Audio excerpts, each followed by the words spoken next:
Alors, mesdames et messieurs, chers collègues, chers partenaires, bienvenue au Centre hospitalier Saumur pour cette journée consacrée aux perturbateurs endocriniens, un enjeu de santé publique et environnementale majeur.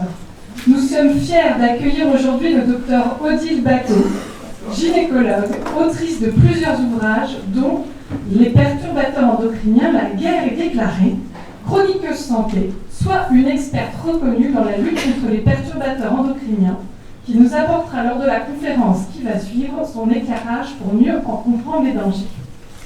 Avant de débuter la conférence, nous tenions à vous rappeler que cet événement est le fruit d'une collaboration entre 3 acteurs engagés.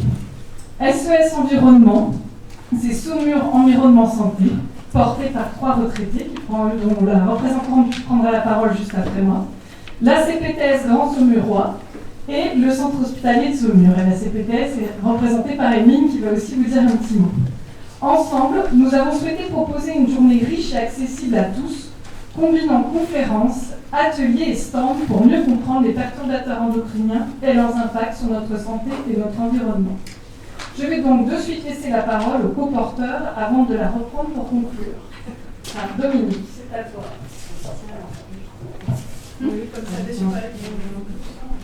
Voilà, je prends la parole au nom du petit collectif Saumur Environnement Santé, un petit commando de 3 retraités anciens professionnels de santé. Nous nous sommes retrouvés il y a déjà plus de 4 ans pour, autour des sujets de santé environnementale, en particulier sur les perturbateurs endocriniens, qui sont des substances toxiques et qui entraînent un certain nombre de pathologies. Mais ce qui nous paraissait important, c'était aussi de prendre ce sujet à bras-le-corps pour diffuser tous les moyens qui existent pour limiter son exposition à ces substances.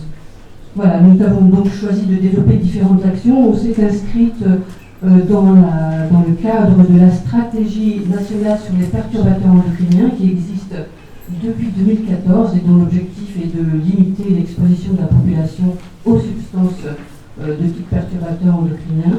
Nous avons mené plusieurs actions de sensibilisation auprès du grand public, auprès de professionnels de santé, de maisons de santé, et avec Loïc Bidot, élu à l'écologie à la mairie de Saumur, nous avons travaillé la charte Ville et territoires sans perturbateurs endocriniens portée par le réseau Environnement Santé, charte qui vient d'être signée aujourd'hui au cours de cette journée.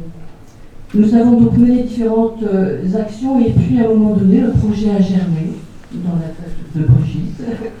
Le projet d'une journée de plus grande ampleur pour essayer de toucher le maximum de personnes. Donc nous avons rencontré d'abord le centre hospitalier de Saumur, nous avons eu un accueil très favorable, puis la CPTS qui nous a accueillis de façon très favorable également, ce qui a permis de créer cette journée. Voilà, nous remercions infiniment la CPTS et l'hôpital qui ont participé donc à l'élaboration de ce projet. Et nous les remercions pour le soutien financier, puisque sans leur soutien, cette journée n'aurait pas pu voir le jour. Voilà, merci à vous. Bonjour à tous. La CPTS, donc Communauté professionnelle territoriale de santé du Grand Saumurois, est ravie de participer à cette journée de sensibilisation autour du thème des perturbateurs endocriniens. Une CPTS, ça regroupe des professionnels de santé d'un même territoire, libéraux ou non, qui souhaitent s'investir autour d'un projet de santé pour répondre à des problématiques communes, notamment l'accès aux soins, les crises sanitaires, l'accompagnement des professionnels de santé et la prévention. Cette journée de sensibilisation, fruit d'une année de collaboration avec le CH de Saumur et l'association SES, a été très riche pour nous, et j'ai perdu la ligne, et s'inscrit dans la lignée d'action déjà menée par les professionnels de notre association. Depuis 3 ans, nous allons à la rencontre des collégiens et des lycéens du Saumurois afin de les alerter sur les dangers des perturbateurs endocriniens présents dans leur environnement. Nous utilisons pour cela différents supports que nous vous proposons de découvrir dans les stands et ateliers que nous animons dans le hall. Modifier nos comportements et nos modes de consommation aujourd'hui est gage d'une meilleure santé pour demain, pour nous et notre entourage. La CPTS peut compter sur ses professionnels et ses partenaires afin de relayer et de répéter ce message fort. Je vous souhaite une bonne conférence.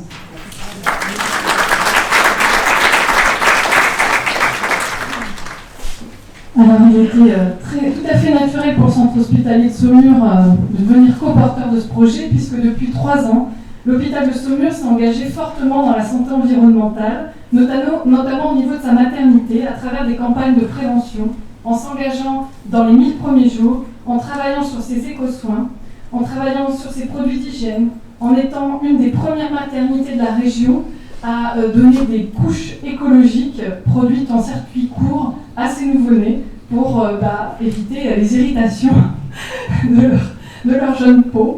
Voilà. On a fait aussi tout un travail en proposant des ateliers nesting pour mieux accompagner les parents. C'est-à-dire des ateliers qui ont été proposés ce matin et qui ont affiché rapidement complet. Donc ça, c'est plutôt positif. Et en passant ce mois-ci, notamment pour la maternité, alors encore tout à fait, mais c'est dans ce mois, on passe au biberon en verre, reconstitué en chambre par les mamans qui n'ont pas fait le choix ou qui ne peuvent pratiquer l'allaitement, qui reste notamment quand même conseillé en priorité. L'environnement se traduit aussi comme une priorité au CH de Saumur dans son nouveau projet d'établissement, puisque nous venons de valider pour 5 ans notre nouveau projet et on a consacré un volet entier au développement durable, avec des actions sur l'alimentation, sur la santé environnementale bien sûr, sur la prévention, sur la politique d'achat éco-responsable. Enfin, nous sommes aussi honorés que la ville de Saumur ait choisi notre événement pour renforcer son engagement en signant aujourd'hui la charte Ville et territoires sans perturbateurs endocriniens du réseau environnement santé. Si la ville de Saumur a déjà de nombreuses actions en place, notamment au niveau de ses crèches, cette signature marque une avancée significative pour notre territoire dans la lutte contre ces substances nocives. Encore merci d'avoir choisi notre événement. Je revois Madame Lelièvre qui est encore parmi nous pour avoir signé cette charte. Désormais, nous allons laisser place au docteur Odile Bagot qui va débuter sa conférence. Il y aura un temps de conférence et après, elle restera à votre disposition pour échanger avec la salle et répondre à vos questions. Je tiens à vous informer aussi que cette conférence, comme elle a eu beaucoup de succès, vous avez vu, il y a des personnes qui ont fait la queue pour pouvoir s'inscrire en plus, elle va être filmée, donc vous êtes filmé de dos, vous ne serez pas visible, donc il n'y a pas de souci, mais on va vous demander de respecter un certain silence, voilà, pour que ce soit beaucoup plus agréable pour tout le monde, pour la conférencière, mais aussi pour le film, et ce sera sur la chaîne YouTube du centre hospitalier de Saumur, assez rapidement mise en ligne pour que toutes les personnes puissent y accéder. Vous aurez à la fin de la conférence aussi un petit QR code qui sera affiché pour que vous puissiez nous donner votre avis si vous souhaitez que ce type de manifestation puisse se reproduire. C'est intéressant de voir si ça remplit vos attentes. Voilà. Nous vous remercions en tout cas de votre présence et vous souhaitons une journée riche en apprentissage et en échange. Merci à vous.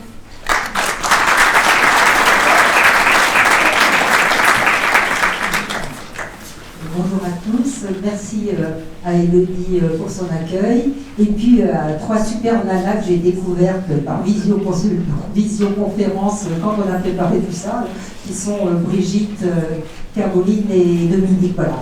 Des femmes de ma génération m'avons envie de faire bouger les choses pour les générations futures.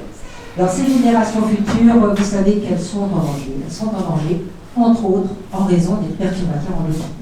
Alors pourquoi une gynécologue de ville s'est-elle soudain intéressée aux perturbateurs endocriniens? La toute première fois que j'ai été sollicitée, c'était il y a bien une dizaine d'années. C'était pour un journal qui voulait qu'on fasse le point sur les cosmétiques et la grossesse. Ça semblait évident.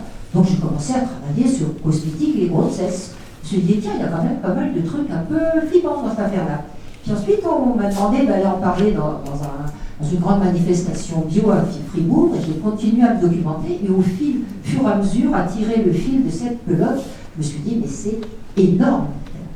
Et donc, je me suis mise à faire la bibliographie, 2 ans de travail, pour ensuite mettre ça sur le papier dans un livre qui sera réédité l'année prochaine. Donc là, il va falloir attendre un petit peu. Alors pourquoi est-ce que c'est spécialement intéressant les perturbateurs endocriniens pour un gynécologue obstétricien? C'est parce que les populations les plus en danger sont les populations dont la croissance est en cours et la vie est en cours. Hein. Donc ce sont les femmes enceintes et les enfants à naître, bien sûr, le fœtus ou les rides sont très exposés, et puis les fameux 1000 jours jusqu'aux 2 ans de l'enfant. Ça ne veut pas dire qu'après, ça s'arrête, qu'on a besoin de faire attention. Alors c'est vrai que pour ma génération, c'est un peu mort, c'est un peu tard, mais Il n'empêche qu'on peut quand même faire attention pour nos petits-enfants. Il y avait déjà des choses qui m'avaient quand même interpellée ces dernières années, avant même qu'on parle des perturbateurs endocriniens. Par exemple, quand j'ai commencé la gynéco, je vous appelle dire que c'était dans les années 80, mais c'était le cas. Quand on faisait un bilan de fertilité, par exemple, eh bien, on commençait à regarder ce qu'il y avait chez la femme, et puis tout à la fin, on demandait un spermogramme. Or, aujourd'hui, on demande un spermogramme tout de suite parce qu'ils sont catastrophiques. Qu'est-ce qu'on observait aussi? Alors, moi, à l'échelle individuelle, mais les statistiques le montraient, qu'on avait de plus en plus de malformations chez les petits garçons. Les cancers du sein, j'ai commencé mon internat en 83 au centre anticancéreux à Strasbourg. Bon, quand on avait un cancer du sein chez une femme de moins de 45 ans, on en parlait pendant 15 jours. Voilà. Aujourd'hui, c'est monnaie courante chez les femmes de plus en plus jeunes et l'incidence du cancer du sein a été multipliée à l'époque dans les années 90. Je crois qu'on était à 20 000 cas, on est à 63 000 cas aujourd'hui pour 2024. Ça ne vous a pas échappé que l'indice de masse corporelle de la population générale, donc le surpoids et l'obésité, ont énormément augmenté, en particulier chez les enfants. Mon cabinet n'est pas loin de l'école où allaient les filles, maintenant entre 30 et 40 ans. Quand j'allais les chercher à l'école, des enfants en surpoids, obèses, je n'en avais quasiment pas. Là, vous allez à la sortie d'école, vous en avez 1 sur 3 qui ont surpoids. Donc c'est le fameux syndrome métabolique. Et puis, les troubles neurocomportementaux, troubles du spectre autistique, troubles de l'attention, là aussi vous interrogez les parents, ou vous interrogez les enseignants. Et effectivement, il y en a de plus en plus et c'est parfaitement démontré par les études épidémiologiques. Et puis, quand je me suis documentée, j'ai repensé à certaines histoires, on va dire, plus personnelles. Anne-Catherine, c'est ma fille aînée, elle est née en 85. Et ce bébé qui était absolument magnifique, vous imaginez bien, malheureusement, elle nous a fait ce qu'on appelait dans le temps la miliaire sudorale. La miliaire sudorale, c'était quoi? C'était comme une acné chez le nourrisson. Donc le fond de la peau était très rouge et dessus, il y avait vraiment comme une acné d'ado. Et pour ma deuxième fille, pour Claire, c'était un peu moins. Et pour la troisième, encore moins. Et à la cinquième, il n'y en avait plus. Je me suis arrêtée à 5. Donc, je me suis dit, c'est quand même étrange ça. Et on en reparlera tout à l'heure, mais quand moi j'ai vécu toute ma jeunesse dans un quartier de Strasbourg qui était dans le sens du vent d'une usine de papier, ça s'appelait Strassel, et on sait que les usines qui font du papier libèrent dans l'air un produit qui est la dioxine. On sait que c'est lié à ça. Et quand j'ai bossé sur la dioxine, je suis retombée sur l'événement dit de Seveso. C'est une usine qui avait explosé et qui a libéré de la dioxine. Et vous savez quel est le symptôme principal immédiat? Ce qu'on appelait l'acné chlorée. Et là, quelque part, je me suis dit, tiens, c'est bizarre ça quand même. La dioxine est liposoluble, c'est-à-dire qu'elle va se mettre dans les cellules graisseuses. Et à ma première grossesse, premier enfant, que j'ai allaité évidemment complètement pendant plus d'1 an, j'ai libéré dans les cellules graisseuses et dans le lait, à mon avis, pas mal de dioxine. Premier nettoyage, tant pis pour Anne-Catherine, elle n'a pas eu de bol. La deuxième, elle a eu un petit peu le reste et les suivantes sont pas eu. C'est une hypothèse, c'est absolument pas une preuve, mais ça m'a quand même fait réfléchir. Et puis ma dernière fille, pour Louise, c'était un peu plus dramatique, stressant, on va dire, au départ. Il se trouve que cette petite Louise, elle avait, in utero, on mesure, une microcéphalie, vraiment une tête trop petite, en dessous, vraiment la limite inférieure de la normale. Ça m'a valu une amniosynthèse pour être sûr qu'il n'y avait pas d'anomalie chromosomique. Et puis Louise naît au mois de septembre avec un périmètre crânien normal. Et les dernières mesures datées de fin juillet. Qu'est-ce qui s'est passé au mois d'août? Au mois d'août, comme maintenant ça fait plus de 35 ans, la famille Bagot passe ses vacances au camping de la plage de Saint-Pabu dans cette caravane. Et au camping de la plage de Saint-Pabu, à l'époque où on y allait 3 semaines, eh ben, on respire des embruns et de l'iode tout le temps, tout le temps. On mange du maquereau avec des oméga 3 et avec de l'iode aussi. Et on sait que l'iode est indispensable pour le développement du cerveau. Or, en famille, déjà, on était précurseurs avec un mari très à cheval, homéopathe, sur tout ce qui était naturel. on n'utilisait bien sûr que du bon gros sel marin, hein, celui qui est bien gris, et puis la fleur de sel du marmoutier. C'est formidable, il y a tout ce qu'il faut dans le gros sel, sauf de l'iode, parce que l'iode est volatile. Et donc il se trouve que dans les premiers mois de la grossesse, puisque Louise est née au mois de septembre, donc début de l'année, on n'était pas à la plage. Et on n'avait pas d'iode dans notre alimentation, surtout dans l'est de la France. Mais heureusement, avec ces 3 semaines au bord de la plage, probablement, Louise a pu récupérer un périmètre crânien. Mais, toujours pas de preuve, Louise, dernière des filles, a quand même ensuite souffert d'une dyscalculie assez sévère. Et on sait par exemple que la dyslexie est mise en lien avec les perturbateurs endocriniens, en partie. Chaque fois que je vous donnerai des pathologies, il faut être très prudent par rapport à ça. Il ne faut pas dire que c'est la seule cause. Surtout dans tout ce qui est troubles de neurodéveloppementaux, c'est toujours plurifactoriel. Mais c'est un élément qui peut être l'explication. Alors Martine, c'est une de mes très bonnes amies. Alors, nous avons 2 familles qui sont presque semblables. Hein. On a toutes les 2 5 enfants, on les a toutes et tous allaités très longtemps. On a toutes les 2 un mari homéopathe qui est hyper strict sur la bouffe, on mange bio depuis les lurettes. Elle, comme moi, moi carrément je suis obèse à côté, mais enfin bon, elle a vraiment un indice de masse corporelle vraiment très faible, donc risque théorique de cancer du sein à peu près 0. Aucun risque de cancer du sein, quasiment, pas d'antécédents familiaux.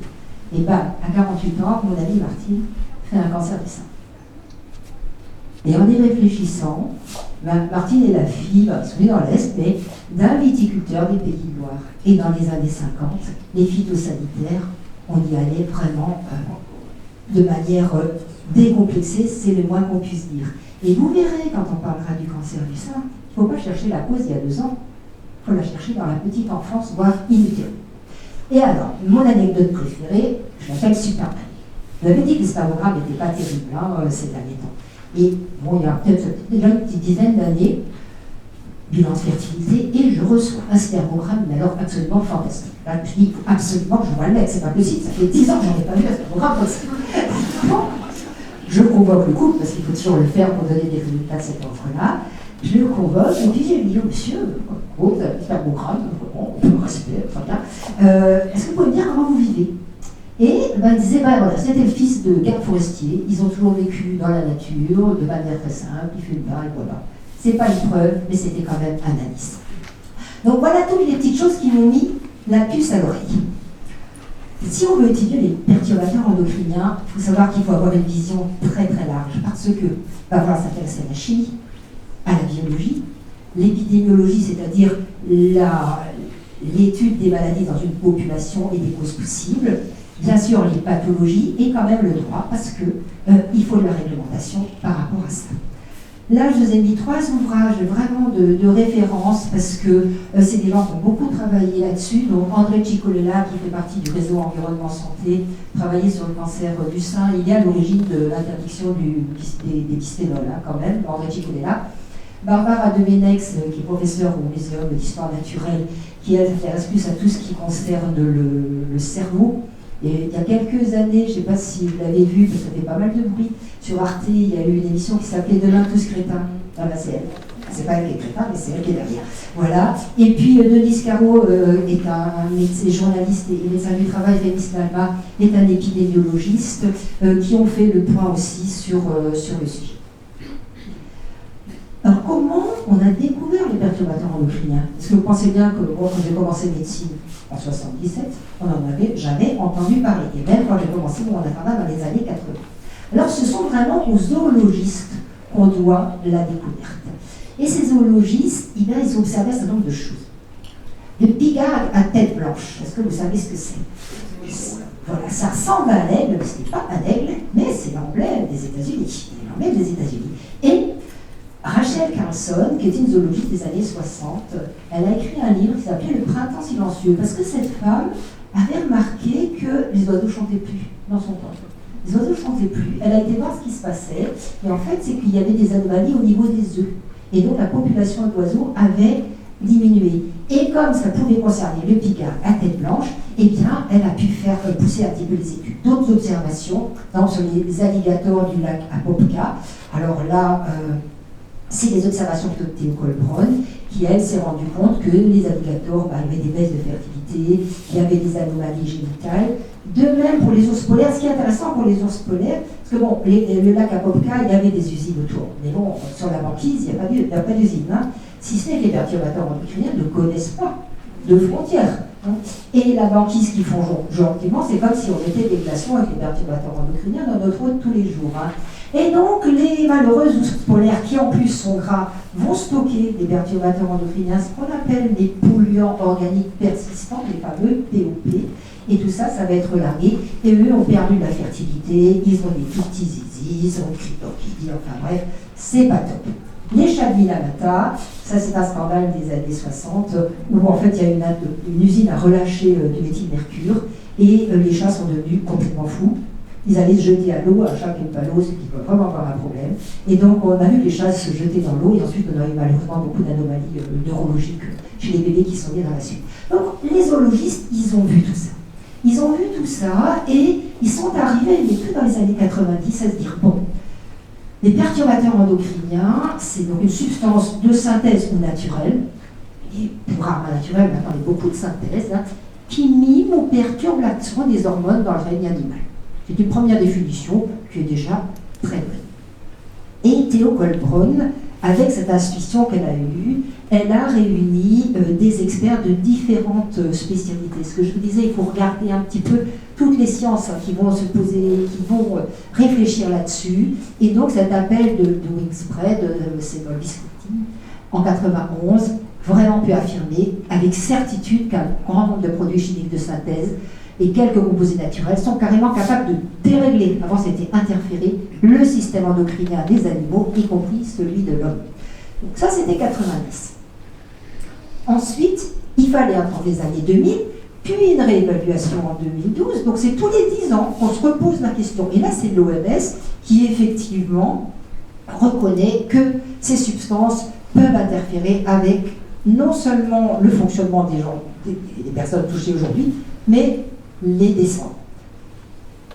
Et pour couronner le tout, donc en 2015, et je crois que vraiment ça il faut le retenir, parce que là c'est toutes les sociétés internationales d'endocrinologie qui font le point sur l'impact des perturbateurs endocriniens dans les domaines qui sont vraiment reconnus aujourd'hui, obésité et diabète, donc ça ce qu'on appelle le syndrome métabolique, hein, la reproduction chez l'homme et la femme, à la fois en termes de fertilité, mais aussi de malformation, les cancers hormonodépendants chez la femme, le cancer du sein, on en parlera largement, les cancers de la prostate, les effets sur la thyroïde, et puis les fameux troubles neurodéveloppementaux et neuroendocriniens.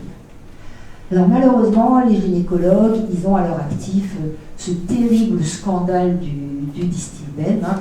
C'était on va dire, a posteriori, une expérimentation à l'échelle planétaire de ce que c'est que les effets d'un perturbateur endocrinien. Le Distilbène, il a été commercialisé en 1938. Il était d'ailleurs en concurrence à l'époque avec le bisphénol A. Tiens donc. Et c'est un produit qui est arrivé en Europe donc déjà en 48, 10 ans après, qu'on donnait aux femmes enceintes au premier trimestre de la grossesse pour théoriquement diminuer les risques de fausse couche. Ce qui est intéressant là-dessus, c'est quand même se dire qu'aux États-Unis, quand ils ont constaté des dégâts, ça a été arrêté dès 71. Il fallait entendre 77 en France, donc ça pendant 6 ans, des dizaines de milliers de femmes ont été exposées, alors qu'on savait que le Distilbène était toxique pour les petites filles qui allaient naître et pas seulement, et ça durait jusqu'en 83 en Hongrie. Donc je trouve que ça doit nous faire réfléchir.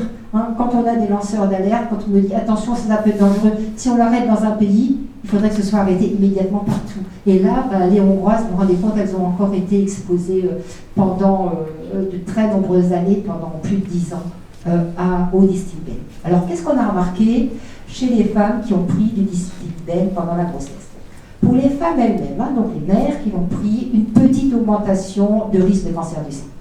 Celles qui ont pris très très cher, c'est les petites filles qui sont nées à ce moment-là. On les appelle d'ailleurs la génération Distilbène. Donc avec des malformations de l'utérus et des trompes, et comme conséquence des infertilités, des accouchements prématurés, des fausses couches à répétition, mais aussi un cancer très rare du vagin, et c'est pour ça qu'on a pu faire le lien. Quand on a un événement rare, on peut remonter plus facilement à la cause. Hein. Donc on appelle l'adénocarcinome à cellules claires, plus d'endométriose, et là aussi, je vais tout de suite attire tout de votre attention, c'est des femmes qui, après 40 ans, donc elles ont été exposées in utero, n'oublions pas, elles font 2 fois plus de cancer du sein que les autres. Chez les garçons, il y a aussi eu des conséquences sur le tractus génital, des kystes de l'épididyle, des hypotrophies du testicule. Cryptorchidie hypospadias, ça c'est vraiment l'anomalie génitale des petits garçons qui augmente de 2% tous les ans. Hein. Ça c'est le premier impact des infertilités pour le cancer du testicule, c'est controversé. Maintenant, la 3e génération, c'est pas juste les enfants qui ont été exposés directement, mais les enfants de ces enfants, quand ils ont pu en avoir, eh ben, il y a 2 fois plus de malformations que dans la population générale. Mais pas d'atteinte de la fertilité. Donc pas d'atteinte de la reproduction, pas de surrisque de cancer, mais attention, c'est une population jeune. On ne sait pas encore si plus tard ils ne vont pas faire de cancer avec ce fameux effet différé d'un perturbateur endocrinien. Et cet effet sur la 3e génération, alors qu'ils n'ont pas été exposés directement, va s'expliquer par ce qu'on appelle l'épigénétique, c'est-à-dire qu'un événement ou un toxique va influencer le génome d'une personne. Et cette modification, cette perturbation du génome, eh ben, elle peut être héréditaire. Normalement, tous ces petits, coups de canif dans le génome, au moment du début d'une grossesse, il y a une espèce de reset normalement qui se fait. Il y a un reset, c'est-à-dire que tous les chromosomes, tous les gènes, tout ça s'est mélangé et la nature normalement va éliminer toutes ces anomalies du génome qui se sont développées pour des raisons environnementales et extérieures. Or, ce mécanisme de méthylation, déméthylation, il est justement entravé par les perturbateurs endocriniens et ça c'est une explication possible. Tout n'est pas élucidé chez l'homme, mais il y a de nombreuses études animales qui montrent. Alors, comment ça marche, un perturbateur endocrinien? C'est tout bête. C'est l'histoire de la clé et de la serrure. La serrure, c'est ce qu'on trouve sur toutes nos glandes endocrines, sur le pancréas, sur le foie, dans la cellule graisseuse, qui est aussi considérée comme une glande endocrine, c'est le récepteur à une hormone. Et la clé, ça va être l'hormone normale, naturelle, ou quelque chose qui va ressembler à cette hormone. Et c'est ça, un perturbateur endocrinien. Ça ressemble à une hormone, ça va interagir sur le site où devrait agir l'hormone naturelle, mais on ne sait pas ce que ça va donner quand la porte va s'ouvrir. Il y a différentes manières d'interagir avec ce fameux récepteur. Soit ce qu'on appelle une compétition. Par exemple, l'iode, elle a ses récepteurs au niveau de la thyroïde. Et un certain nombre de perturbateurs endocriniens, entre autres les perfluorés, ils ressemblent à l'iode. Et donc ils vont prendre la place de l'iode. Donc il va y avoir une compétition. Une autre manière d'agir, c'est que ça va se mettre sur le récepteur et ça va bloquer ce récepteur, ça va le masquer à l'hormone qui devrait agir sur lui. Exemple, pour le petit garçon in utero, pour que les testicules descendent, il faut qu'ils soient soumis, que les récepteurs soient stimulés par des androgènes, par l'hormone mâle. Mais il y a des perturbateurs endocriniens qui vont bloquer ça, il ne sera pas soumis à l'hormone mâle, et donc, d'autant plus que beaucoup de perturbateurs endocriniens agissent comme les œstrogènes, donc ce qui vient contrebalancer les androgènes, et bien on n'aura pas de virilisation du fœtus. Ça, c'est par un blocage. Et l'autre chose qui peut arriver, c'est une stimulation. Il y a des expériences chez des souris, quand on les, in utero toujours, on les expose à un œstrogène, le tissu mammaire va se développer davantage, il y aura une hyperplasie du tissu mammaire par stimulation, par ce perturbateur endocrinien qui ressemble aux œstrogènes avec une augmentation du risque de cancer du sein. Le problème, c'est que il n'est pas facile de les étudier, ces perturbateurs endocriniens, pour 6 écueils. Déjà, c'est le moment qui fait le poison. C'est-à-dire que c'est au moment du développement fœtal en particulier. Il y a plein de portes qui doivent s'ouvrir. Tous les jours, il y a une autre porte qui s'ouvre avec notre clé. Et tout dépend à quel moment le perturbateur va agir.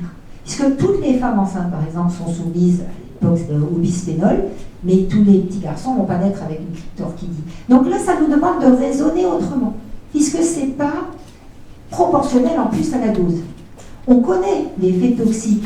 Quand on demande à un industriel de présenter des documents pour que sa substance, son phytosanitaire ou que sais-je, soit acceptée, ils vont donner que les doses létales et les doses toxiques.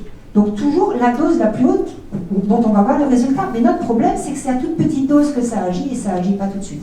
Un exemple, le DDT, qui est un insecticide connu, quand il est en forte dose chez les petites filles qui vont être adoptées, qui sont dans les pays, par exemple, je pense à Madagascar parce que j'ai des amis où effectivement cet événement est arrivé, quand c'est à forte dose, le DDT, ça va bloquer en fait la puberté. Donc elle va avoir une puberté à un âge normal. Et quand l'imprégnation baisse, c'est-à-dire petite dose, c'est là qu'elles vont faire des pubertés précoces. On a des effets confondants. C'est très difficile de se dire, on baigne dans les perturbateurs endocriniens, comment identifier celui qui est responsable de l'effet. L'effet cocktail, ça on l'a montré pour le Roundup, il est plus toxique que le glyphosate tout seul. Quand on a des excipients par exemple, et bien ça peut multiplier jusqu'à 1000 le risque de la substance. L'effet retard, je vous ai donné quelques exemples. Les spermogrammes, ils sont altérés 20-30 ans après, et les cancers du sein, c'est plus tard aussi. Et le fameux effet transgénérationnel, comment retrouver la cause alors que ça fait déjà 2 générations qui sont passées. Mais on y arrive quand même, par exemple avec le distillène, comme je vous l'ai montré. Alors, qui est en cause? On ne va pas faire la chimie de manière exhaustive, mais c'est quand même important de savoir un peu où on en est. Grosso modo, on a ces fameux perturbateurs polluants organiques persistants. Maintenant, ils les appellent polluants éternels. Voilà. Alors, chaque fois qu'on trouve un nouveau truc, vous avez entendu parler des PFAS. On a l'impression qu'ils ont découvert l'Amérique. Les PFAS, c'est un des dizaines et centaines de perturbateurs endocriniens qui sont connus depuis fort longtemps. Mais quand ils ont un os à rogner, les journalistes, et quand c'est sorti, ça m'a fait sourire, un perturbateur éternel, un polluant éternel, bon, c'est un PFAS, comme il y en a des dizaines. Donc, ça, ce sont les premiers. Les plastiques en tout genre, on va les détailler. Ceux qui vont interférer avec la thyroïde, les conservateurs 3 en particulier, les alkyles néoliphénols, c'est dans les produits ménagers, et puis les métaux. On va voir ça.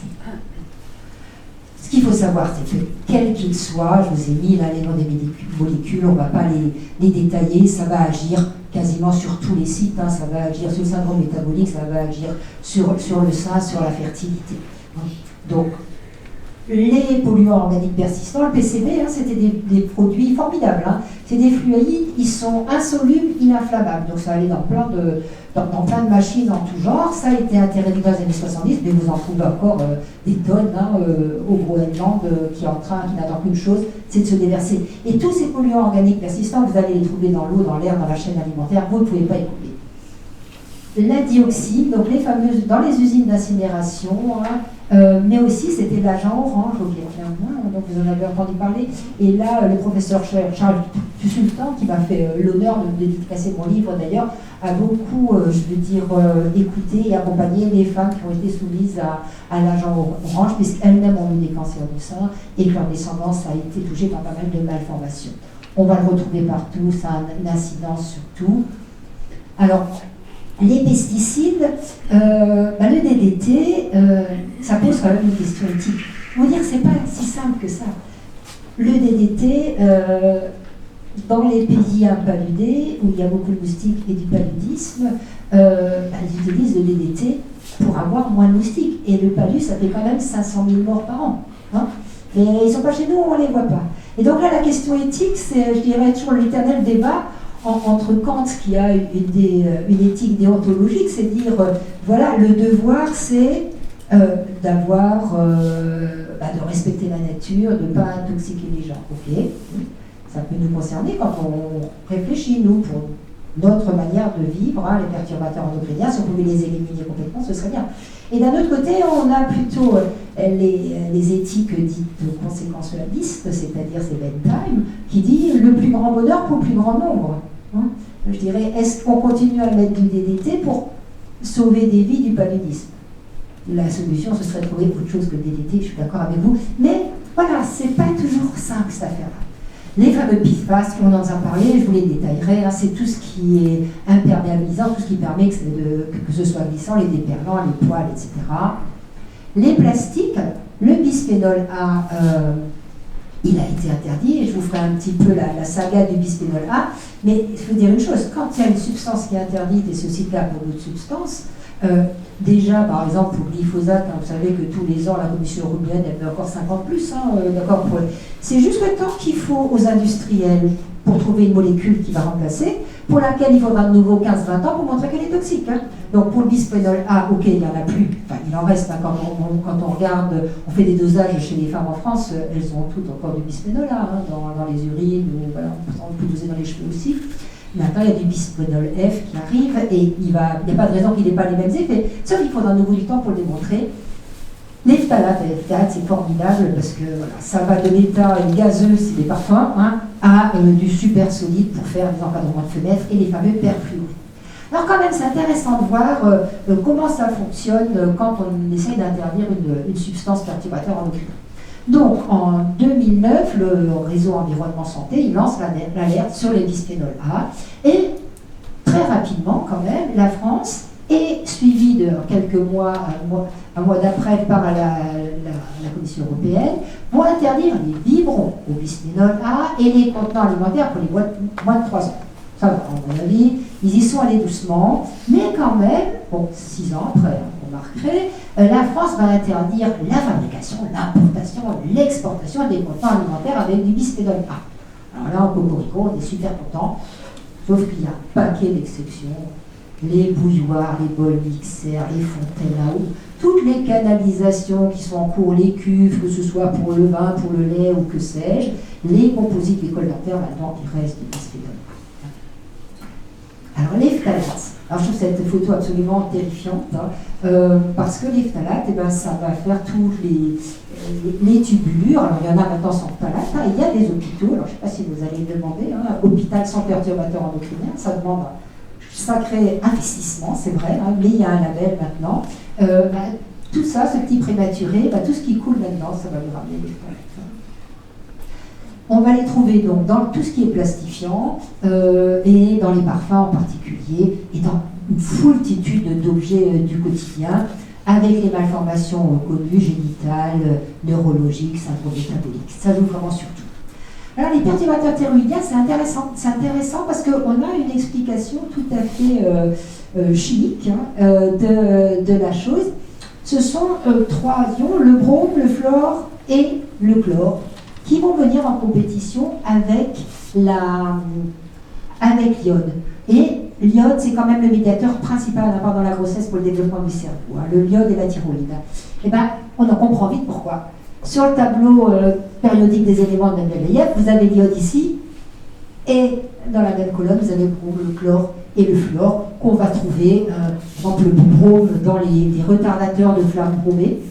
Alors on fait par exemple, je faisais un jour chercher un matelas. Alors là sur les perturbateurs, je faisais un magasin de matelas, et ils étaient tout fiers de mettre matelas utilisé dans l'hôtellerie ininflammable. Donc vous allez sniffer des retardateurs de flammes bromées toutes les nuits. Donc ça c'est pour le brome, le chlore on va le trouver jusque dans le PVC, et le fluor dans les fameux perfluorés dont on en parlait tout à l'heure. Les conservateurs, j'en ai mis 3 qui sont vraiment emblématiques, le triclosan, les parabènes et les filtres UV.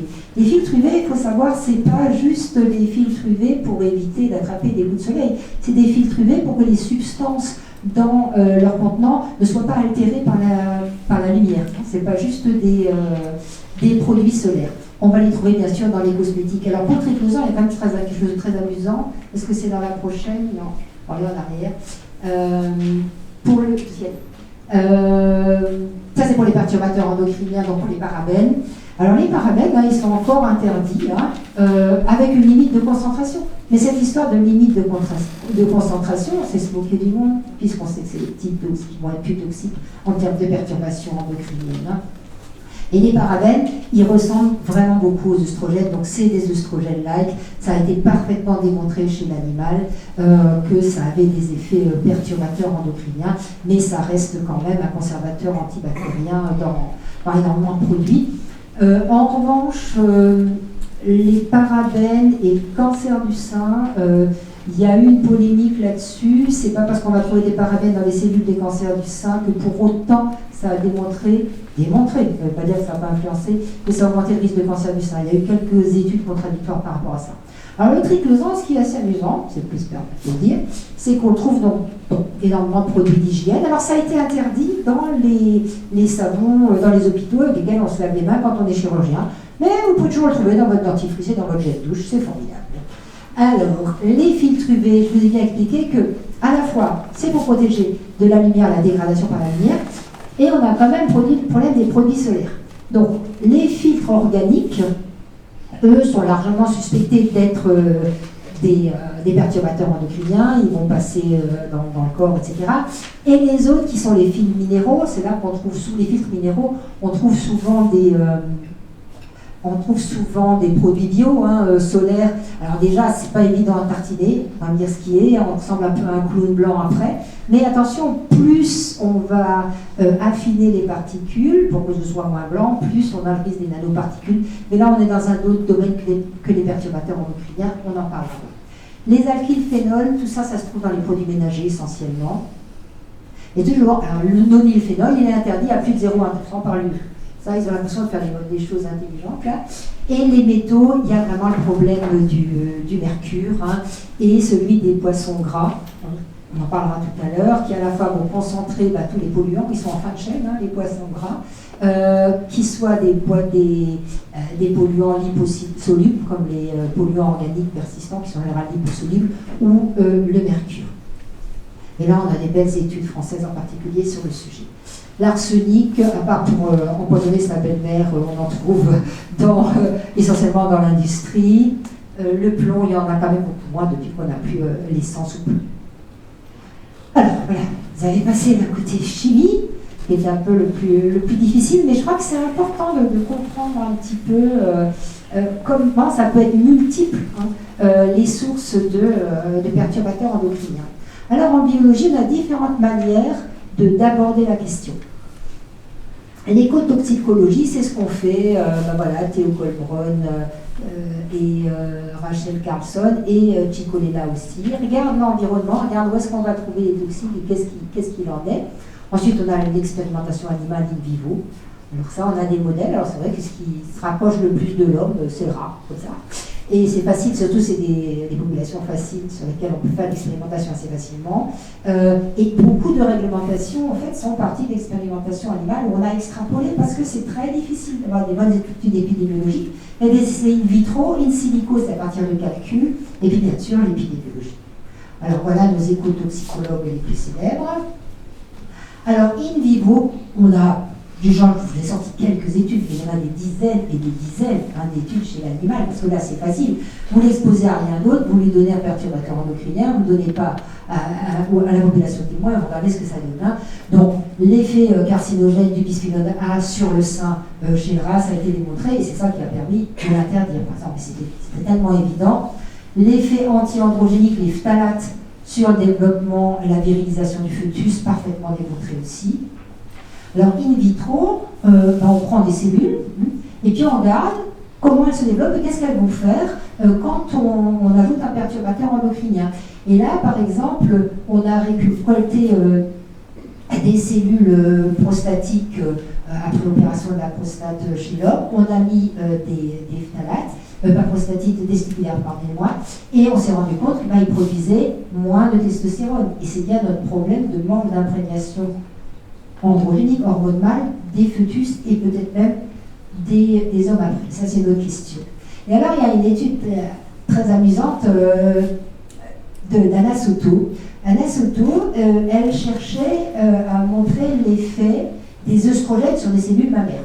Donc, elle avait ces petits tubes à essai et elle avait mis des cellules mammaires et elle rajoutait des œstrogènes naturels. Et puis, il y avait une autre série de tubes où elle n'avait rien mis pour voir s'il y avait une différence. Sauf qu'elle s'est retrouvée, alors ses premiers tubes, ils étaient en verre, et puis elle n'avait plus assez de tubes pour la population témoin. Alors on dit, c'est pas grave, je vais prendre des tubes en plastique. C'est dans les années 70. Et à ce moment-là, elle s'est rendue compte que dans les tubes en plastique qu'elle avait, les cellules mammaires se développaient plus que dans les tubes en verre où il y avait de l'œstrogène naturel. Et c'est comme ça qu'elle s'est rendue compte de ce phénomène qui est très important. Et là, j'ai vu dans les ateliers, on parlait des continents, de ce qu'on appelle la transmutation. faut vraiment toujours penser à ça. C'est pas tout de manger bio si vous mettez ça dans un récipient en plastique. Si c'est gras, si c'est chaud, eh ben, ce qu'il y a dans votre récipient, ça va passer dans votre alimentation. Hein. Au point de vue épidémiologique, là j'ai mis des références vraiment qui sont très, très, très importantes. Hein. On a vraiment des corrélations entre des perturbateurs endocriniens et les fameuses hypospadiases, c'est l'ouverture en fait du DA urinaire chez le petit garçon en dessous de la berge, au lieu que ce soit au milieu. Hein. Sur les troubles neurocomportementaux, là on a une grande cohorte qui s'appelle la cohorte ELF. C'est une étude menée par Santé publique France, par Claire Philippa, qui montre tout à fait la corrélation entre les troubles du comportement, même les troubles émotionnels, en particulier les petits garçons avant 3 ans, et une corrélation avec les perturbateurs endocriniens. Et une des études que je préfère, parce qu'elle va déculpabiliser les femmes qui ont eu un cancer du sein, c'est celle de Barbara Cohn, que je vous détaillerai quand on parlera du cancer du sein. Alors, la médecine, donc nous on voit les conséquences, on arrive après, dans quel domaine? Le système génital, neuro-endocrinien, cerveau et le système métabolique. Alors voilà, la question du cancer du sein, je l'ai dit, c'est 63 000 nouveaux cas, ça a été multiplié par 2, un nombre de cas en France en une petite trentaine d'années. Plus le pays est développé industriellement, plus il y aura de cancer du sein. Alors on a mis un peu les extrêmes là. Alors le Bhoutan, on marque toujours, mais ça a aussi évolué malheureusement. C'est un pays où on ne calcule pas le produit intérieur brut, on parle de produit de bonheur intérieur brut. Voilà. Mais donc pour chicoler là, mais je sais que ce chiffre a été contesté un jour dans un article que j'avais dans le Point, 75% de l'origine du cancer du sein, mais c'est multifactoriel, c'est vrai, serait d'origine environnementale. Donc l'expérience d'Anna Soto, je vous l'ai expliqué déjà, donc ça c'est in vitro. In vivo, je vous l'ai dit aussi, le bisphénol A été relié chez le rat à une augmentation des cancers du sein. Et puis dans les grandes catastrophes, Céveso, agent orange, distilène, augmentation des cancers du sein. Et on arrive à mon étude favorite. Donc Barbara Cohn est une chercheuse américaine qui, grâce aux assurances américaines qui suivent de près tous leurs assurés, a pu suivre pratiquement 10 000 femmes, 9 000 femmes, dans une certaine zone géographique particulièrement polluée, pendant leur grossesse, les toutes premières semaines en dosant, en particulier le DDT, parce qu'on pouvait le doser déjà à ce moment-là. Et elle a suivi ces filles qui sont nées entre 59 et 67, jusqu'après leurs 50 ans. Et ces filles dont les mères ont été exposées au DDT, in utero dans leur prime jeunesse, elles font 4 fois plus de cancer du sein. Donc là, on a la preuve de l'effet retard. Et pourquoi je dis que ça déculpabilise les femmes? Parce que quand je vois une femme à qui je dois malheureusement annoncer son diagnostic de cancer du sein, c'est toujours « mais qu'est-ce que j'ai fait ?» Ou alors c'est « ah, c'est parce que mon mari m'a quitté il y a 2 ans » ou « c'est parce que j'étais en burn-out ou au travail ». Il y a peut-être une participation, mais il faut savoir que la genèse de tout ça est beaucoup, beaucoup plus ancienne que ce qu'on pense. Les pubertés précoces, on a une répartition géographique des pubertés précoces qui n'explique pas tout, c'est toujours des faisceaux d'arguments autour des régions particulièrement arboricoles ou viticoles, autour de Toulouse et de Lyon, où il y a beaucoup plus de puberté précoce qu'ailleurs. Les petites filles adoptées, je vous en ai parlé, qui font leur puberté précoce quand elles sont adaptées, quand leur taux de DDT baisse. Et chez l'animal, sous bisphénol A, les petites souris, elles ont une ouverture précoce du vagin. Donc voilà, faisceau d'arguments. Idem pour d'autres pathologies gynécologiques, le syndrome des ovaires polykystiques, l'endométriose, on a un niveau de preuve de l'ordre à 6 à 7 sur 8, ce qui est quand même pas mal. Pareil pour les fibromes utérins. De toute façon, toutes ces pathologies-là, c'est des pathologies qui se développent sous l'effet de type œstrogénique. Et la plupart des perturbateurs endocriniens sont de type œstrogénique. La baisse de la fertilité masculine, alors elle tient à plusieurs choses. On a une altération des spermogrammes. Les flopées d'études, on va vous la montrer. Il y a moins de rapports sexuels dans les jeunes populations et il y a les anomalies génitales. L'altération des spermogrammes, celui qui a beaucoup écrit là-dessus, c'est Levin. Là, cet article-là concerne les hommes en Occident. Il y a 1 ou 2 ans, il a pu publier la même étude mondialement. Il n'y a pas juste les hommes en Occident qui sont touchés par l'altération de leur fertilité. En France, enfin, la concentration spermatique, elle diminue tous les ans. On a retrouvé des spermogrammes qui avaient été faits dans les années 30, par rapport aux spermogrammes d'aujourd'hui. Les spermogrammes d'aujourd'hui, il y a 2 fois moins de spermatozoïdes en concentration que ce qu'il y a bien. Donc, et s'il faut des millions de spermatozoïdes pour réussir à faire un bébé, c'est peut-être pas pour rien. Alors, la question des comportements sexuels.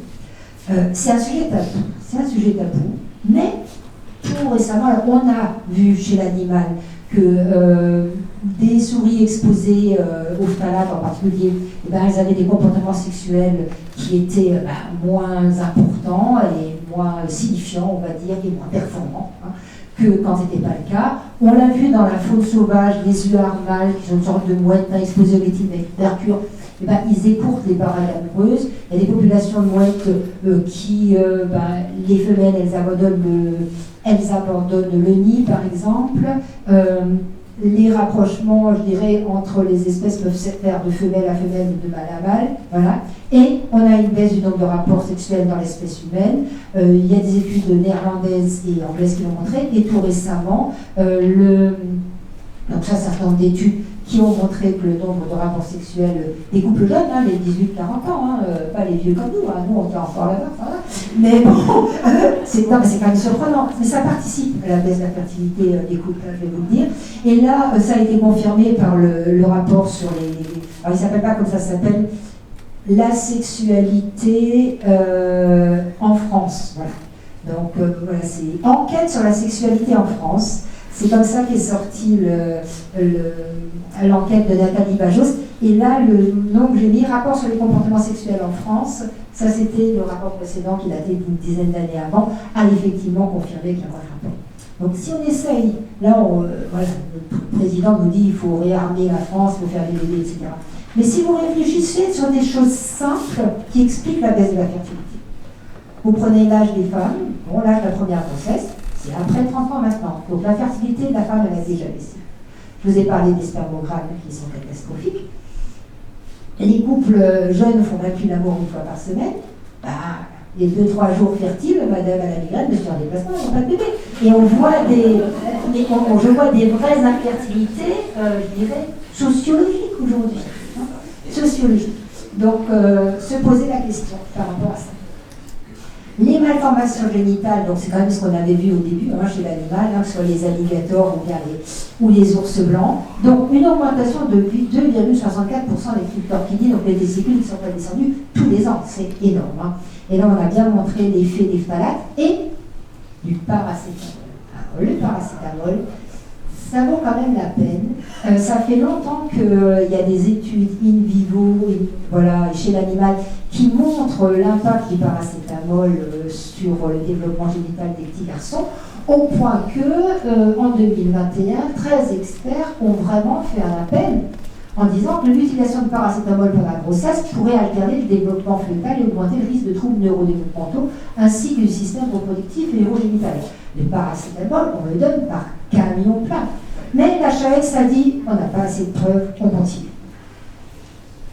Alors là, d'habitude, elle est animée, elle a cette diapo, mais quand même, honnêtement, on a fait 3-4 fois des calculs, vérifier si c'était plausible. Sur les chiffres de la NSM de 2013, 550 millions de boîtes par an sont vendues en France. Donc, ça fait, vous avez 16 boîtes par seconde, 4 millions de tonnes, 160 000 souliers morts, 90 comprimés par an par personne. Et ce chiffre-là, je me suis amusée tout récemment. J'ai dû mettre ma pauvre maman, 95 ans, dans un EHPAD. Et comme elle avait un peu mal, on lui a prescrit 6 comprimés de paracétamol, 6 comprimés de paracétamol à 500 mg par jour.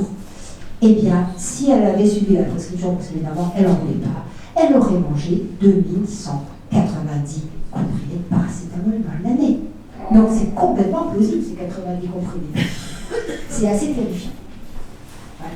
Cancer des testicules, implication un petit peu controversée. Voilà.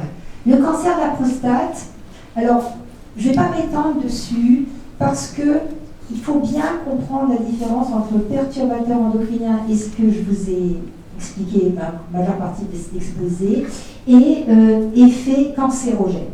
L'effet cancérogène, c'est vrai qu'il peut être lié à un effet perturbateur endocrinien avec les petites doses appliquées tôt, hein, comme on se vous expliquer pour le cancer du sein, mais pour la cancérogénèse, il y a aussi un effet dose, hein, par exemple avec l'amiante.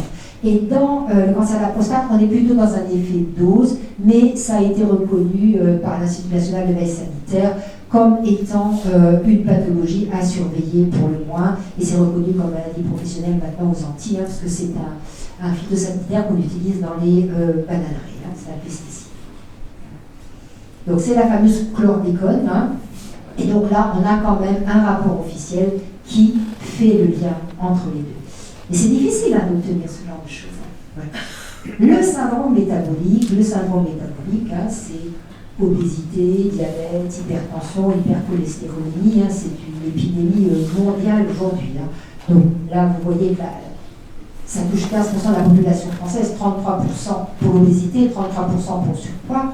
Là aussi, c'est multifactoriel. Hein. On a évidemment des causes génétiques, on a le microbiote hein, qui est impliqué dans pas mal de choses. Hein. On a bien sûr aussi les perturbateurs endocriniens, parce que ça va jouer essentiellement sur les deux hormones qui sont la gréline et la leptine, on verra après. Il y a une cause hormonale, donc avec l'insuline, les hormones thyroïdiennes. La gréline, c'est une hormone qu'il y a dans l'estomac, hein, qui vous donne faim. Moi, je m'en souviens toujours parce que gréline, c'est comme j'ai faim, je me souviens de ça. Et la leptine, c'est l'inverse. La leptine, elle est dans les cellules adipeuses, et c'est elle qui vous dit ok, c'est bon, t'as assez mangé. Et on voit quand même ce problème hein, chez les personnes. Moi, j'ai beaucoup de patientes qui sont en surpoids, elles ont perdu la notion de faim et de satiété. Hein. Et quand on n'a pas ce genre de soucis, c'est pas si compliqué que ça de garder son poids. Si tu manges quand t'as faim, tu vas de manger quand t'as plus faim. Alors, le diabète, donc aussi très important, une augmentation régulière, multifactorielle, des causes familiales importantes. Hein. Si les deux parents sont diabétiques, on a une 50% de risque d'être diabétique. Alors pour l'obésité, dans les années 2000 hein, seulement, c'est Patricia Hamilton qui a découvert qu'effectivement les perturbateurs endocriniens étaient obésogènes et puis qu'on les stockait dans les cellules graisseuses et que ça pouvait entraîner leur multiplication. Un certain nombre d'études, par exemple chez les enfants et les adolescents, hein, quand on regarde leur taux urinaire de bisphénol A et qu'on compare à leur poids, on voit qu'il y a une corrélation entre les deux. Une autre étude sur les phtalates, la masse graisseuse intra-abdominale des femmes ménopausées qui montre aussi une corrélation. Donc pour le diabète, on a 3 facteurs, hein, donc des facteurs génétiques qui sont importants, mais n'oublions pas quand même l'épigénétique. Hein. On a d'ailleurs une population très intéressante, c'est la population des femmes qui sont nées pendant la guerre en Hollande, après une famine. Il y a eu une famine de quelques mois en Hollande à ce moment-là. Et on a pu suivre les femmes, et les hommes aussi d'ailleurs, qui sont nées à ce moment-là. Donc ça, leur mère a eu ce stress de la famine. Et on a remarqué que les enfants qui sont nés ont beaucoup plus de risque d'obésité. Donc là, on a pu faire une corrélation, c'est une étude intéressante.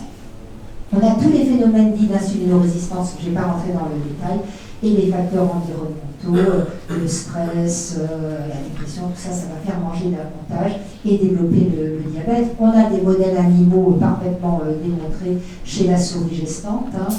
Bien sûr, ça augmente le diabète gestationnel, mais aussi le diabète chez les petits. Alors aujourd'hui, un obstétricien ne peut pas dire à une femme que vous avez un diabète gestationnel, donc votre enfant va être diabétique. Hein, je n'ai pas dit ça, mais on l'a vu dans l'espèce animale.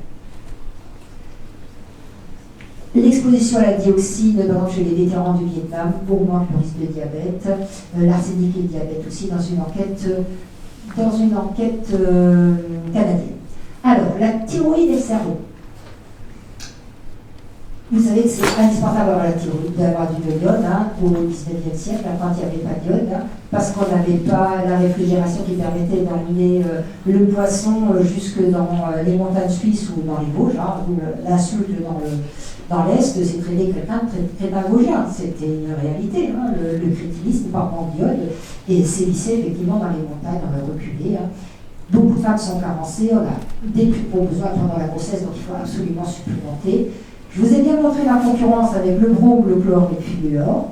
Donc chaque fois avec les origines où on va trouver ces fameux perturbateurs endocriniens. Il faut savoir que le sélénium, il est nécessaire à l'iode pour permettre la synthèse des hormones thyroïdiennes. Mais ce sélénium, il va être ce qu'on appelle chélaté, donc inactivé par le mercure. Il faut savoir que parfois, on a une petite solution, on donne du sélénium et ça va diminuer ce risque. Les troubles du spectre autistique, on a des causes multiples de l'autisme, qui sont évoquées d'une part génétique, neurobiologique et puis environnementale, c'est tout à fait clair. On a démontré des liens avec les perturbateurs endocriniens. Alors, parfois c'est sélectif en fonction du sexe, ça touche beaucoup plus les petits garçons que les petites filles. L'augmentation a été x100 aux États-Unis ces 20 dernières années. Mais il n'y a pas que ça. Là, il y a une étude récente qui vient de sortir sur l'impact des écrans sur le développement des troubles autistiques. C'est absolument, ça met pas dans le dos, c'est terrifiant. Et vous rajoutez à tout ça des perturbateurs endocriniens et vous comprenez mieux ce qui se passe. Et on a bien montré que l'intermédiaire, c'était la thyroïde.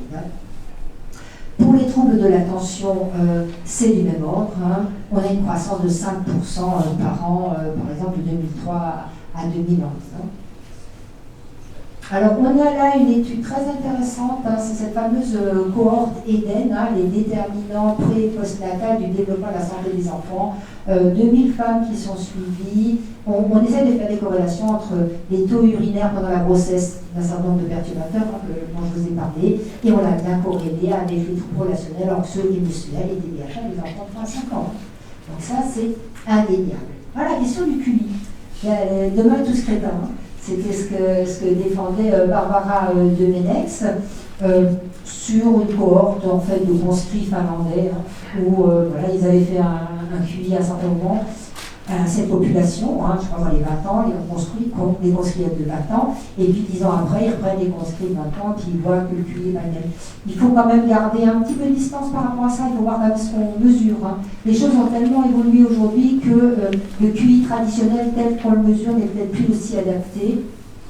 Et j'avoue que je préfère les 8 types d'intelligence de Howard Gardner, parce que notre QI classique, c'est tout ce qui est linguistique, logico-mathématique, et ça s'arrête là.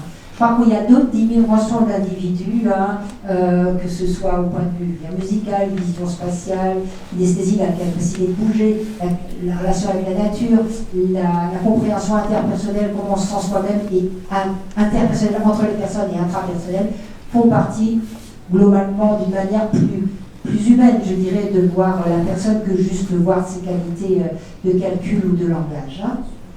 Alors le droit, on en a besoin. Je regarde l'heure, oui c'est bon, voilà, parce que on ne peut pas légiférer, réglementer, si on n'a pas une bonne définition. Et des gens comme Slava se bat pour qu'on reconnaisse comme perturbateur endocrinien une substance qui, par sa nature, peut interférer avec. Okay. Mais évidemment, le législateur, lui, dit « je veux la preuve que ça va interférer avec ». Donc, les perturbateurs qui soient suspectés ou avérés, c'est pas tout à fait pareil. Et là, il y a un vrai combat à faire sur le niveau de preuve pour pouvoir réglementer, et réglementer à quel niveau. Alors, on passe notre temps à taper sur l'Europe, ok, il y a des biens, il y a des moyens, il y a Strasbourg, donc je vais avoir un petit peu mal, je suis très européenne de nature, ne serait-ce que par notre double culture germanique et française, nous sommes, mais quand même, quand on regarde les quelques progrès, alors c'est vrai qu'on fait 3 pas en avant, on en fait 2 en arrière, mais il en reste quand même 1 en avant, c'est quand même beaucoup l'Europe qui a permis de le donner.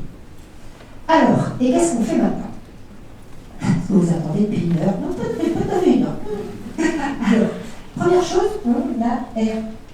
Parce que les perturbateurs endocriniens, ils sont dans notre maison, ils sont dans notre lieu de travail. On va essayer de les traquer. Alors, évidemment, c'est vraiment dans l'alimentation qu'on va chercher en premier, mais aussi les cosmétiques, produits d'hygiène. Et là, j'ai vu que vous avez eu plein d'ateliers et des stands absolument formidables dans les produits d'entretien, les plastiques, le mobilier et bien sûr les pesticides. Alors, comme je me suis dit, mais comment je vais faire pour réussir à lister tout ça et que ce soit pratique pour la personne qui va lire mon bouquin? Je suis assise dans ma cuisine, je dis bon. Tu vas faire le tour de ta maison et tu vas regarder tout ce que tu as dans ta cuisine. Et ensuite, tu vas voir dans ta salle de bain et dans ta chambre à coucher ce qu'il en est. Et donc, dans sa cuisine, évidemment, on va s'intéresser aux aliments, à l'eau, aux contenants et aux ustensiles. L'alimentation bio, est-ce que ça vous protège des perturbateurs endocriniens?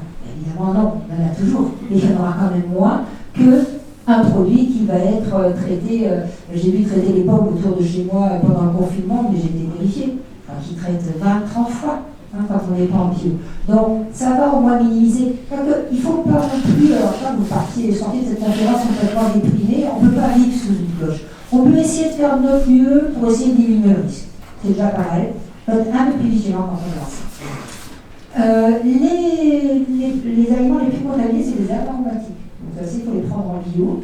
La viande, déjà pour des raisons écologiques, c'est pas une bonne idée. Non, vous voyez pourquoi.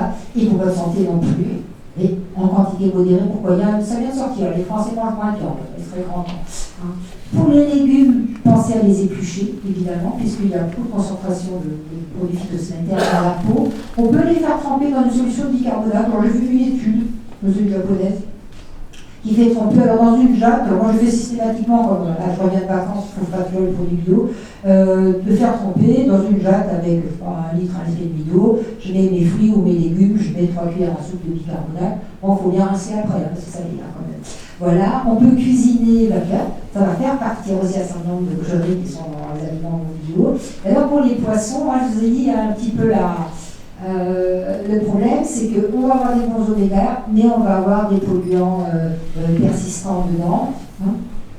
Donc là, pour les poissons, la NSM a fait un gros boulot, donc Santé publique France, pour voir qu'est-ce qu'on peut recommander selon la population, femmes enceintes, enfants, population générale, par rapport aux poissons. Et c'est vrai que la France, on est un très gros consommateur de poissons et de fruits de mer. Donc on est très exposé par rapport à ça. Donc pour la population générale, consommer du poisson 2 fois par semaine en associant poisson gras, ils sont très bien pour des oméga 3 et un poisson vert. Là, il y a moins d'oméga 3, mais il y a moins de polluants organiques persistants dans la matière grasse. Il faut varier les espèces et les lieux, pas consommer l'envie, parce que ça, c'est une vraie usine de retraitement des ordures. Alors, pour les femmes enceintes et les enfants de moins de 3 mois, alors je ne vais pas tout vous lire, mais il faut vraiment être très très vigilant. Il y a du thon et du saumon, on en mange à tour de bras. Il faut être vigilant, paradoxal quand même. En revanche, sardines, anchois, harengs, maquereaux, vous pouvez me lâcher. Voilà, ça, c'était un schéma qui était paru dans la croix à l'époque. Où ça vous dit un petit peu, alors c'est sûr, du requin, vous n'en mangez pas tous les 3 matins, j'en ai mangé non plus.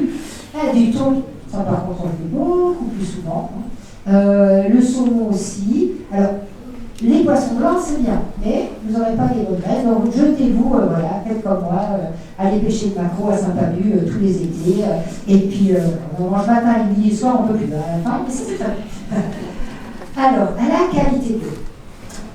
Jetez un œil sur vos factures. Alors, je pense que chez vous aussi, alors nous, ça s'appelle le SDEA, qui nous envoie tous les 3 mois notre facture d'eau. Voilà l'analyse de notre eau. Filtré ou pas filtré, je n'ai pas trouvé d'études vraiment sérieuses là-dessus. C'est sûr que les entreprises qui veulent vous vendre un système de filtration, elles vont dire que c'est vachement bien. La question aussi, c'est que dans l'eau, il y a aussi quelques oligo-éléments, enfin quelques molécules qui sont bonnes, ils ont du calcium. Donc si ça vous enlève tout le calcium, c'est vraiment une question discutée.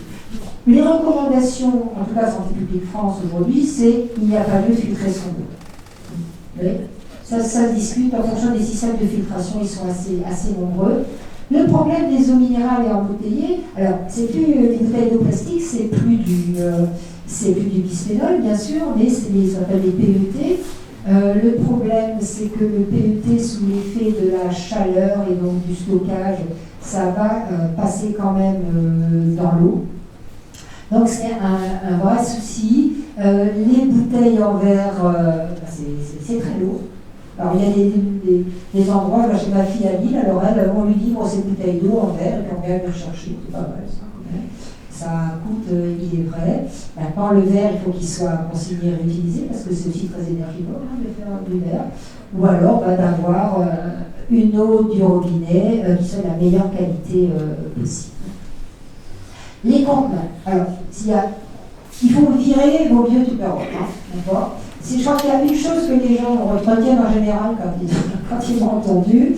Ils courent chez Ikea, c'est moins cher, le rédaction chez Ikea, acheter les contenants en verre. L'avantage, en plus, vous voyez ce qu'il y a dedans. Donc, quand vous avez le frigo qui est plein de Tupperware qui sont, parce qu'il y a dedans, c'est plus ce qui reste. Donc, les contenants en verre, ça c'est quand même le B.A.-ba. Et surtout, si vous avez encore une bouilloire en plastique, honnêtement, pour votre prochain Noël, votre anniversaire, achetez-en une, soit en verre, soit en inox. Hein. Parce que la bouilloire plastique, d'abord, il y a la transmutation, et en plus, ce qui est dedans, c'est chaud. À un moment, ça fait des microparticules de plastique. Ça, franchement, il faudrait vraiment éviter. Ensuite, vous avez pas mal de solutions. Alors, les papiers et les cartons, attention aux encres. Hein. Il y a eu des scandales sur les tétrapacks en Italie il y a une quinzaine d'années où ils ont dû retirer des lots parce que les huiles minérales qui étaient sur les choses qui étaient imprimées sur le pack étaient passées dans le produit. Alors, est-ce qu'il faut suivre les pictogrammes? Ça, c'est vraiment une prise de tête, ce truc-là. Il faut savoir que ce label, c'est un label privé qui n'est pas contrôlé. Donc, en fonction, alors, les moins mauvais, alors c'est 0,2, 0,4, 0,5. Honnêtement, est-ce que vous allez mettre 4 heures à faire vos courses, à regarder sur chaque emballage quel est le pictogramme? Donc, la solution, ce sera d'utiliser, d'acheter plutôt du vrac, d'utiliser des petits sacs en coton, voilà, et éviter les choses emballées en plastique. Mais ce qui est assez terrible, je ne sais pas si vous l'avez remarqué, c'est que dans les grandes surfaces, on a de plus en plus de bio par rapport à il y a 15-20 ans, mais alors ils sont très forts, heureusement, pour l'emballer de manière en petite quantité, 4 pommes, et je mets du plastique et du carton autour. Hein, il y a un petit problème de ce côté-là. Pour les ustensiles, donc vous privilégiez l'inox et le verre, les cuillères en bois, hein, c'est très bien, en plus ça amuse beaucoup les petits-enfants qui peuvent jouer avec, ça les tient à table tranquille minutes. Alors là, question de la poêle. Alors, c'est vrai qu'idéalement, c'est la poêle en inox ou la poêle en fonte. Maintenant, pour la poêle en fonte, il faut déjà avoir pas mal de biscottos. La poêle en inox, moi j'ai essayé de faire un steak dedans, c'est pas simple. Alors, on a des poêles anti-adhésives dites vertes, on va dire que c'est moins pire que les pailles de base. Elle coûte un bras, elle coûte dans les 90 €. Il n'y a pas de PFOA, il faut évidemment pas qu'elle soit trop usée, etc. C'est une possibilité. Là où j'ai pas trouvé de réponse, vous savez, on fait un pub pour les poêles dites en pierre. Donc, vous voyez, c'est comme un Tefal, mais il y a des petits points dessus. J'ai pas de référence pour être sûr qu'il n'y a pas de PFAS. Dans la mesure où c'est anti-adhérent, à mon avis, il y a un phase dedans. Ça me semble un petit peu suspect. Donc, il faut faire des compromis, comme je vous le dirais tout à l'heure pour les couches. C'est vrai que si on peut avoir des couches bio pour les bébés, c'est 1000 fois mieux, effectivement. Ça a un coût, mais ça démocratise quand même beaucoup. Moi, je ne veux pas non plus envoyer la femme au foyer à laver les couches, les langes, comme faisait ma mère dans les années 50, avec le savon Marseille. Je crois qu'il faut vraiment savoir faire un compromis par rapport à ça. Tous les traitements anti-taches, les nappes qui disent sur des permanentes, là, vous êtes sûr de la lécher, vous avez le perturbateur endocrinien. Alors, pour les cosmétiques, il faut être minimaliste. Alors, c'est vrai qu'on se mange, si on en met tous les jours, je crois qu'on se mange 2 tubes de rouge à lèvres par an, c'est sûr. Si on fait des choix, il y a de la cosmétique bio aussi. Et puis, je crois qu'on peut vraiment être minimaliste. Il faut juste penser à une chose, et ça, c'est vraiment pour les femmes enceintes, c'est que le perturbateur endocrinien, on va l'inhaler. Donc, tout ce qui est spray, etc., ou les parfums, attention. On va la gérer, donc comme le bien-être que j'ai vu aujourd'hui. Et puis, plus on va en mettre sur les grandes surfaces de peau et à fortiori, c'est un peu labellisé, ça va pénétrer dans l'organisme. L'ameublement. L'ameublement, il y en a un paquet aussi, donc tout ce qui est anti-tache, condensateur de flamme. Il faut aérer le pire sur le logement. Le pire, c'est la voiture neuve. La voiture neuve, là, on sent bon, moi qui adore les bagnoles, j'ai toujours rêvé l'odeur des voitures neuves, mais l'odeur des voitures neuves, c'est que des perturbateurs endocriniens. Et que font les jeunes couples quand ils attendent un bébé ou quand ils attendent leur troisième? Changer de voiture. Alors, Donc ça, c'est un vrai gros problème. Donc là, au moins, si on peut la laisser aérer pendant un an, c'est déjà ça, mais il faut l'acheter de façon. Mais bon, c'est pas ma propre fille m'a fait le coup. Hein. Elle est bio, tout ce que vous voulez. Première fois, elle est enceinte, j'achète une bagnole. Donc, évidemment, laver les vêtements neufs, hein. Choisir des fibres naturellement traitées, privilégier un label Humidex, c'est tout à fait possible. Donc, absolument sensibiliser les femmes enceintes. Alors là, moi, ça ne me dérange pas de vous donner le PDF. Il faudra juste que j'enlève les illustrations. Je pourrais l'envoyer si vous voulez. Il faut que je fasse juste une version sans les illustrations parce qu'il peut y avoir les trois dessus. Mais là, vous avez quand même le détail. Hein. Donc, les femmes enceintes, elles vont éviter les cosmétiques et les parfums un maximum. Les produits domestiques chimiques, là, on a des alternatives. Hein, le bicarbonate, le citron, la terre de chaudière, il y a vraiment de quoi faire. Le bricolage de la peinture, c'est pour les autres. C'est pas le même, s'il vous plaît. L'alimentation, alors, comme le BABA, bien gentil de dire aux femmes enceintes, faites attention à ce que vous mangez bio et tout. Bon, arrêtez de fumer et boire de l'alcool, hein, ça commence par ça. Attention aux contenants, les bons poissons, pensez au sel iodé. Je ne pense pas toujours au sel iodé. Alors c'est vrai qu'on apporte quand même maintenant, on propose des compléments alimentaires aux femmes pendant la grossesse, où il y aura de l'iode, où il y aura du sélénium, où il y aura la vitamine B9 qui joue sur les par le mécanisme de méditation dont on parlait tout à l'heure. Privilégier l'alimentation bio. Et donc on a des supplémentations qui sont bien ciblées, qui sont ciblées par rapport à ça, mais ça ne suffit pas, bien évidemment. Les jeunes mamans, donc laver les vêtements neufs, les doudous, hein, bien anticiper l'aménagement de la chambre du bébé, hein, pas commencer à acheter des trucs des mois avant d'accoucher parce que ça n'aura pas fini d'exhaler, on va dire, ces perturbateurs endocriniens. Les produits d'hygiène, donc je vous ai parlé des couchins pour rester raisonnable par rapport à ça. Et pour tout le monde, donc, alimentation cosmétique, produits d'entretien bio, c'est jouable. Hein.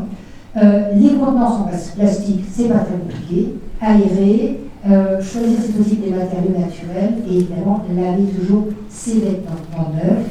Pour chaque citoyen, je pense qu'on essaie de voir comment ça fonctionne. Les scientifiques, on est là pour informer, en essayant d'avoir un maximum de preuves et un consensus. Les journalistes, ça joue quand même beaucoup sur l'opinion, c'est le moins qu'on puisse dire. Je peux vous raconter une anecdote de la semaine dernière à ce sujet-là. Les consommateurs, nos comportements vont quand même modifier ce que vont faire les industriels.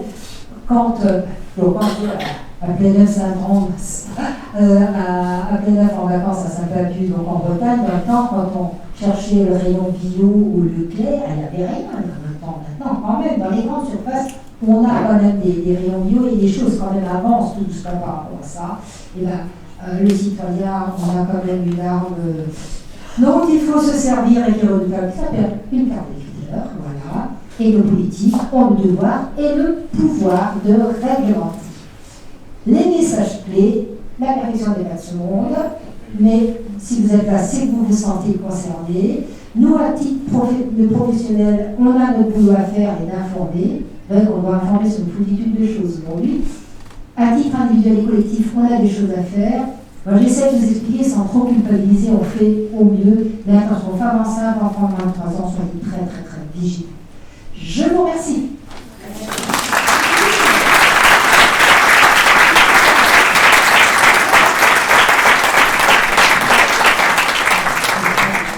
Je suis à votre disposition pour les questions. Oui. Pour les femmes enceintes, dans les dernières slides, vous avez dit de huile essentielle. Oui, parce que les huiles, il y a pas mal d'huiles essentielles qui sont sur le lac. Et quand c'est des petites doses, il faut faire attention. Oui, il faut faire attention, mais ce n'est pas systématique. Oui, mais bon, le problème, c'est que quand on regarde quelles sont les huiles essentielles de ce projet-là, il y en a beaucoup. Et tout le monde ne le sait pas forcément. Donc, pour 9 mois, on peut s'en passer. Que pensez-vous également de toute la vaccination qu'on fait pour les tout petits? Il n'y a pas de perturbateurs dedans? La question concernant la vaccination, ce sont les ajouts d'aluminium qui ont montré que l'aluminium, ça peut donner une myosite, mais dans tout ce que j'ai pu lire, il n'y a pas d'effet perturbateur endocrinien reconnu des vaccins. Parce qu'on dit quand même qu'après 3 ans, on voit beaucoup d'autistes, les enfants de 3 ans, on voit beaucoup d'hyperactifs, on découvre maintenant des enfants qui ont un peu d'Alzheimer. Oui, mais ça, par contre, on a quand même cette étude Eden de Claire Philippin qui montre qu'il y a une corrélation entre l'imprégnation perturbateur endocrinien de la mère au moment de l'accouchement et déjà du bébé à la naissance et ces troubles-là. C'est vrai que la vaccination, ça a été une des hypothèses évoquées dans l'autisme. Mais d'abord, c'est des choses multifactorielles. Et là, vraiment, pour les perturbateurs endocriniens ou pour les écrans, on a des études solides qui vont vraiment la corrélation.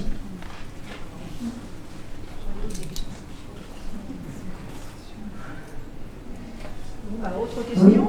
La Suisse a interdit dans 2025 toutes les mammographies. Qu'en est-il de la France? Non, on n'a pas interdit les mammographies, c'est pas possible. C'est ce que j'ai lu récemment. Alors, la mammographie, la mammographie, c'est tout à fait un autre sujet. La mammographie à titre de diagnostic, la question ne se pose pas, c'est l'examen de référence. L'IRM ne la remplacera jamais, il est complémentaire par rapport à ça. Le dépistage mammographique organisé en France chez les femmes entre 50 et 74 ans, en 75 ans, qui ne se fait que par 2 clichés par sein, pour ne pas trop pirater. 2 clichés par sein, j'ai fait le calcul en termes d'irradiation avec les mammographes qu'on a aujourd'hui, c'est l'équivalent de l'irradiation naturelle d'un aller-retour en avion Paris-Tahiti.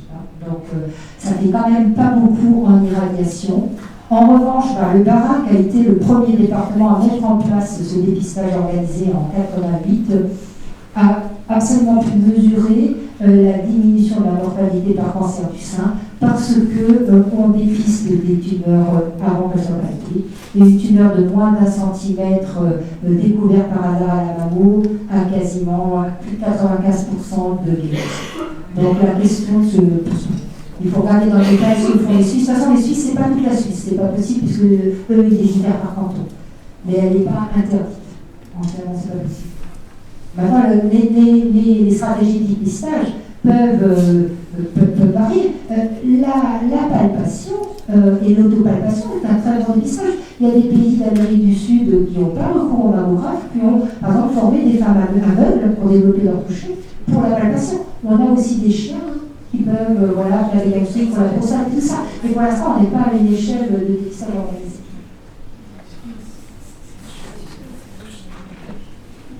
Oui.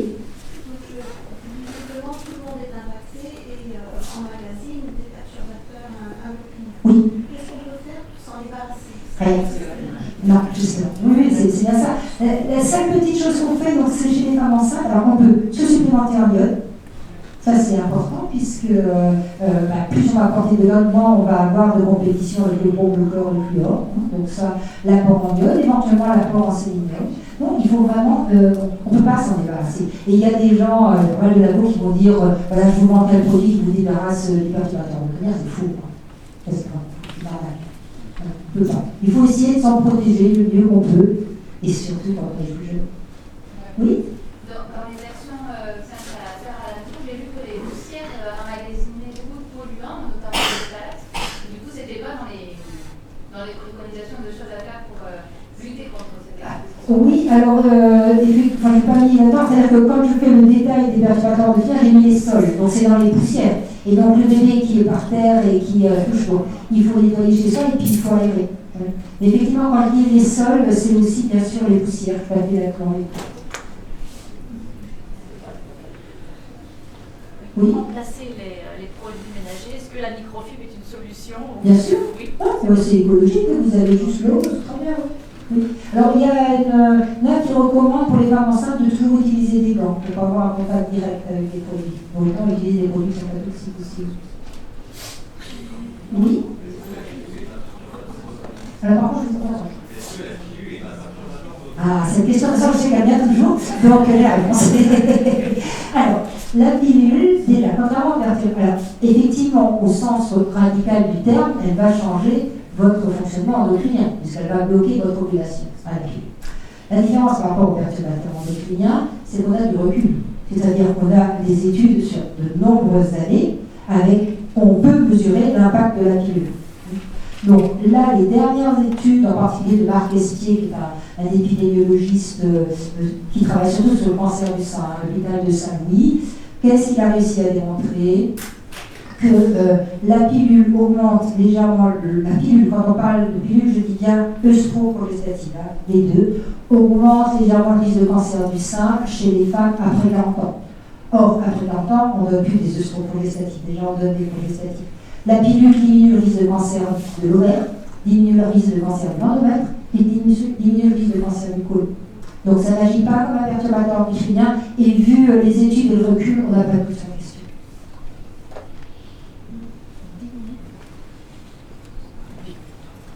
D'autres questions?